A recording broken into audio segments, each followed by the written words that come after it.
I'm Katie Thompson. I'm the Vice President of Program and Property for Girl Scouts Western Pennsylvania. Let's talk safety. You need to look around your area to make sure that there's nothing flammable about where you're going to build your fire. And before we get started, let's make sure that you have your parents' permission and that you have adult supervision. Okay, next thing we want to make sure is that you have a way to put the fire out. Since I'm not at one of our camps right now, I don't have my fire bucket. However, I do have a mop bucket. So I went and got my mop bucket, filled it up with water, and I'm ready to go. Alright, next thing I want to do is make sure that I don't have anything on myself that's going to catch on fire. So I pulled my hair back in a ponytail, I put on a short sleeve shirt, and I don't have any strings hanging down from me. I think we're good to go.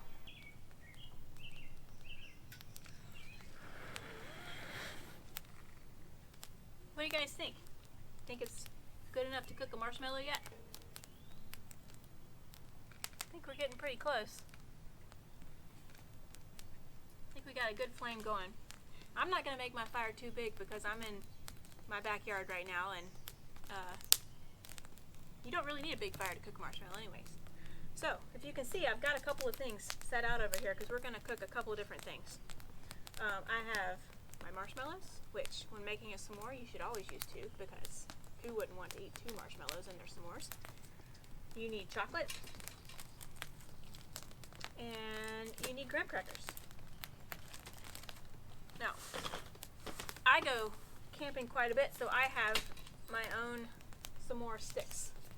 And they have a wooden handle, and they're long, so I don't have to sit too close to the fire when I'm cooking.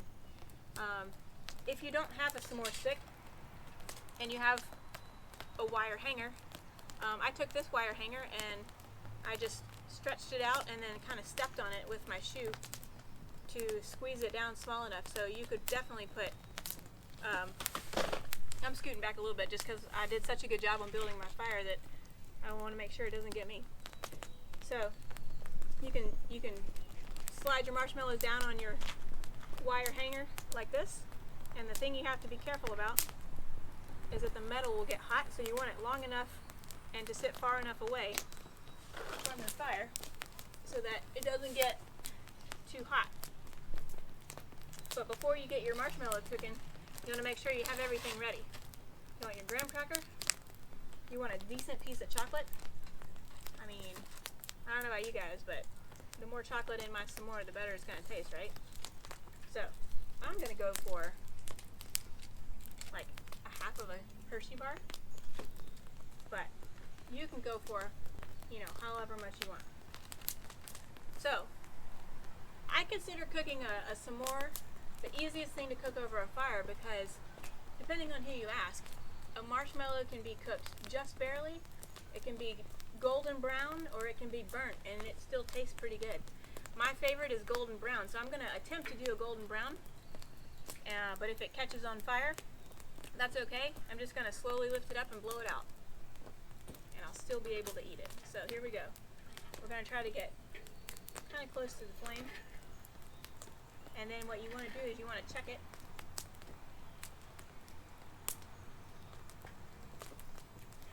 So you'll notice that it starts to get a little bit puffy, and then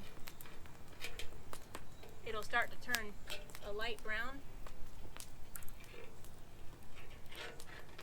Man, this looks good.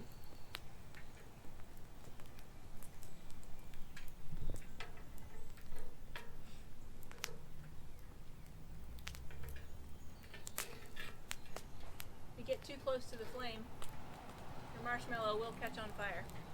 That's okay though.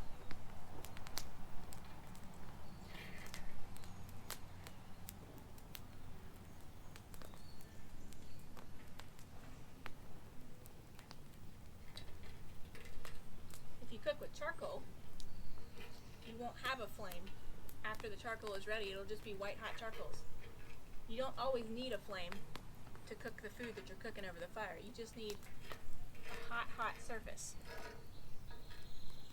So that's why when you're cooking your marshmallows or anything, you don't necessarily have to stick it in the flame for it to cook. You can put it real close to the sticks that are on fire,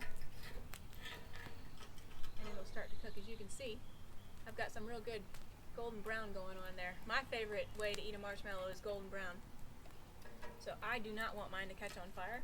However, I will not waste the marshmallow, and I will eat it either way.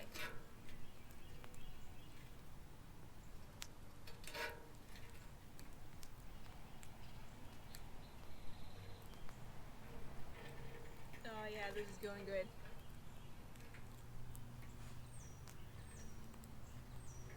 Yeah. Whoops. That's okay. Caught on fire. As you can see though, when it catches on fire, no need to panic. Just slowly lift it up and blow it out. Alright, I think that's good.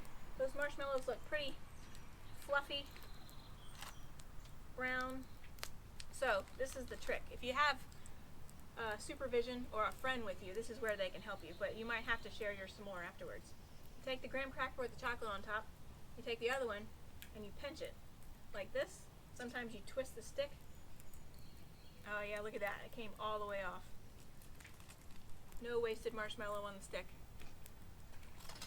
So then, this is the most important step. Pay attention. You eat the s'more, just like this.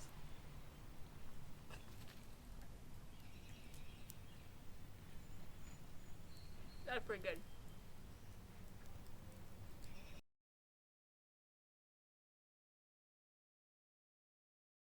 It's time to put the fire out.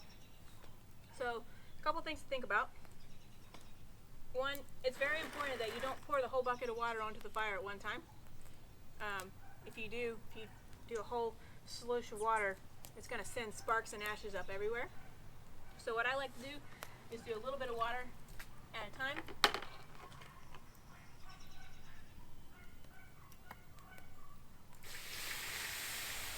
See how it sends the ashes and the smoke up, so you don't want to do too much at one time. Watch the ashes. And the way you know that if your fire is completely out is I like to say, where there's smoke, there's fire. And a Girl Scout always leaves a place cleaner than they found it, and safer than they found it. So you never want to leave your campsite or your home without putting out the fire first.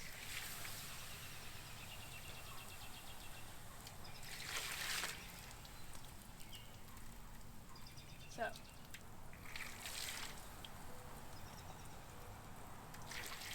the good thing about building a fire inside of a fire pit or a fireplace is that the fire itself is contained and it can't spread anywhere.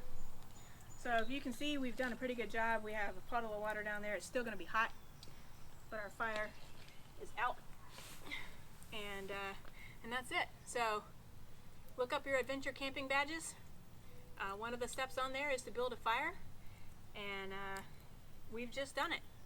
So congratulations and good luck on your fire building.